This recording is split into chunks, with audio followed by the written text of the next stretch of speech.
Hello friends, again I am here today with the model answer for yesterday's case study in ethics paper.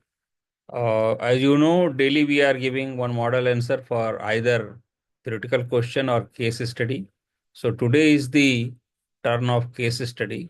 So we will be uh, explaining how the case study can be solved by uh, applying various ethical principles, and accordingly the model answer we are going to discuss.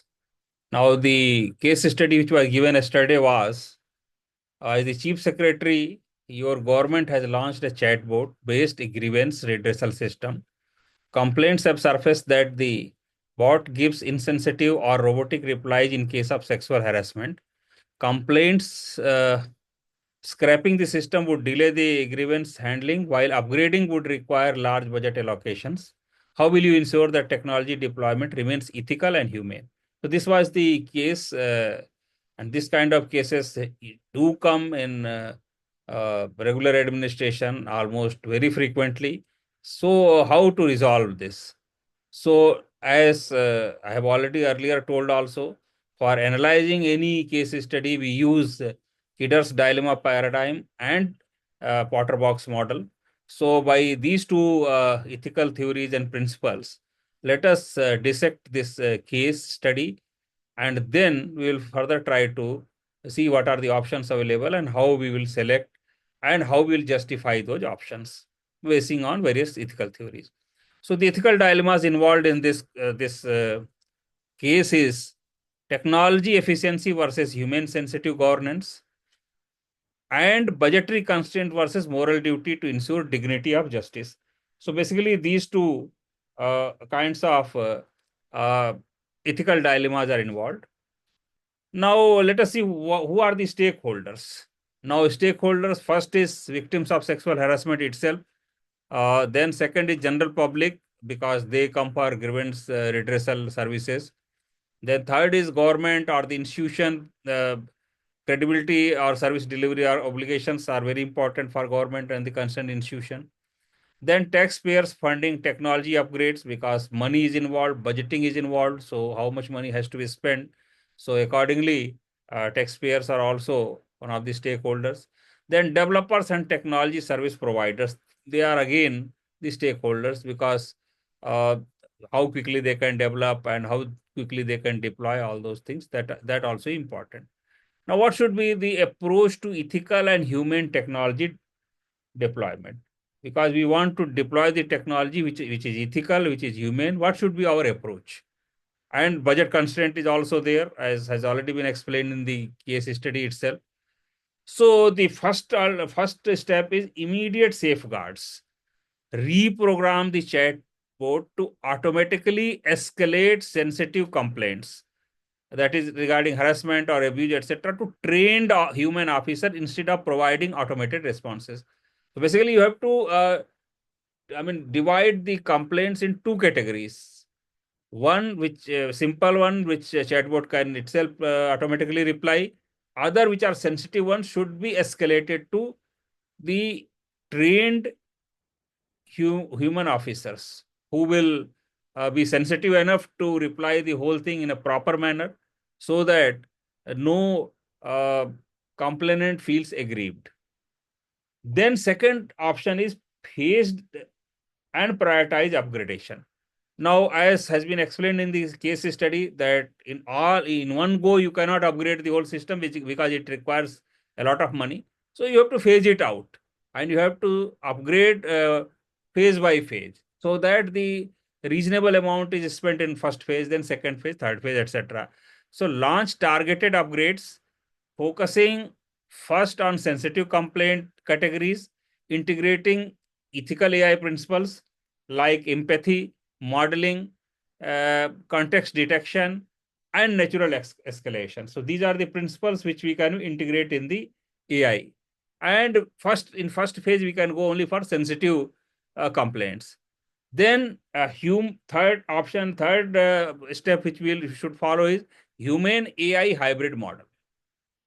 As I already explained, simple complaints, let chatbot AI should do it.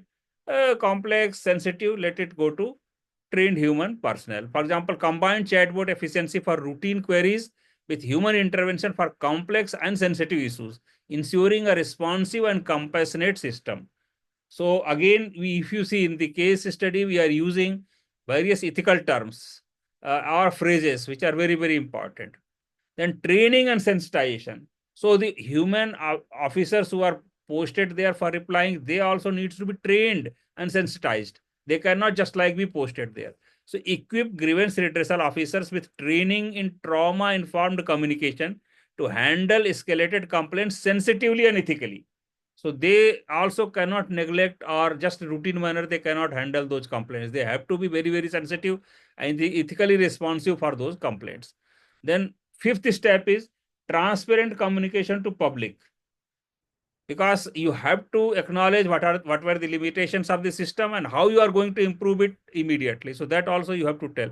So acknowledge system limitations openly, communicate corrective actions, and reinforce the government's commitment to upholding victim dignity and humane governance. So these are again very important. Then institutionalize ethical technology standards. So now this one mistake has already been done, so please ensure that in future such mistakes do not take place. So for that, frame binding ethical guidelines for future AI deployments in public service. Ensure that for future AI public deployments should not have the same kind of or similar kind of deficiency. So this is again achieved by prioritizing dignity, inclusiveness, and constitutional morality. Now, so this is the solution. Now, what are the various ethical theories which justify this kind of solution? So, ethical principles first is Kantian ethics. So, now what Kantian ethics says, individuals must be treated as ends, deserving of empathy and respect, not as a data points. So, this is justified by Kantian ethics, deontology of Immanuel Kant. Second is ethics of care. Ethics of care recognizes the relational and emotional dimensions of justice, especially for vulnerable groups. So this is again another theory which is justifying the steps taken. Now, third is refined utilitarianism. Efficiency must enhance, not compromise human dignity. So this is again very, very important. Now, besides this, there are another constitutional mandate is also there. Article 21 is there. It guarantees not only just life, its right to life, but also a dignified life of dignity, which grievance redressal mechanism must uphold. So this also, constitutional morality also supports this right to dignified life, basically. Now, in conclusion, we can say technology must remain the servant of human dignity and not its substitute. So ethical intervention demands that efficiency and empathy advance together in public governance. Now, so this completes the model answer for the case study. Now, for tomorrow, I will give one question which we will be discussing tomorrow. Now, this is the question. What is social influence? How does it affect ethical conduct in public life? Suggest ways to resist unethical influence. So there are three parts in the question, and this have to be answered in 150 words. Model answer we will give tomorrow. I will again repeat, I am repeating the question. What is social influence? How does it affect ethical conduct in public life? Suggest ways to resist unethical influence. So for this, we'll be giving the answer tomorrow in the tomorrow's video. So thanks for watching today's video. We'll meet again tomorrow with the answer of this question, and this system will continue till October end, covering about 100 case studies and 100 theoretical questions, which are which will be quite useful for the actual exam to be held in the month of November 2025. So thanks a lot for watching once again, and we'll meet tomorrow for the model answer of this the question given today. Thank you.